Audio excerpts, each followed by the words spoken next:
नमस्कार. आज आपण अशा पवित्र धामाची माहिती घेणार आहोत जिथे महादेव आणि माता पार्वती एकाच अंगणात निवास करतात. ते म्हणजे झारखंडचे बाबा बैद्यनाथ धाम. हे केवळ ज्योतिर्लिंग नसून 51 शक्तिपीठापैकी एक आहे. पौराणिक कथेनुसार जेव्हा भगवान विष्णूने सतीचे पार्थिव सुदर्शन चक्राने छेदले तेव्हा मातेचे हृदय याच ठिकाणी पडले होते. म्हणूनच याला हृदयपीठ असेही म्हणतात. या ठिकाणी शिव आणि पार्वतीची मंदिरे समोरासमोर आहेत.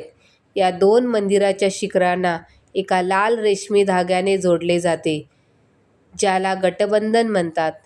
हे गटबंधन शिव आणि शक्तीच्या अतूट नात्याचे आणि जगाच्या निर्मितीचे प्रतीक मानले जाते. असे मानले जाते की जे पती-पत्नी येथे येऊन गटबंधन बांधतात त्यांच्या वैवाहिक आयुष्यातील सर्व अडथळे दूर होतात. या विधीमुळे पती-पत्नीमध्ये प्रेम वाढते आणि त्यांना अखंड सौभाग्याचा आशीर्वाद मिळतो. या मंदिराला रावणेश्वर धाम सुद्धा म्हणतात. लंकेला जाताना रावणाने प्रत्यक्ष शंकराची स्थापना येथे केली होती. पण या मंदिराचे सर्वात मोठे आकर्षण म्हणजे येथील दोन मंदिरांना जोडणारे पावन गटबंधन. जय बाबा बैद्यनाथ.